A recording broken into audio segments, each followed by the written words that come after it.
Welcome to our channel.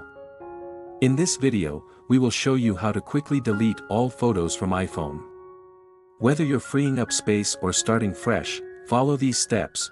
First, select all photos. Step 1, open the Photos app on your iPhone. Step 2, tap Library in the lower left corner. Step 3, select all photos in the lower right corner. Step 4, click Select in the upper right corner. Gently drag from the first photo to the top of the screen.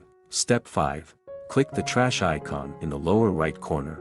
Step 6, confirm by selecting Delete Photo. Step 7, delete photos permanently. Deleted photos will move to the recently deleted album. Step 8, to free up space, go to Albums and find Recently Deleted.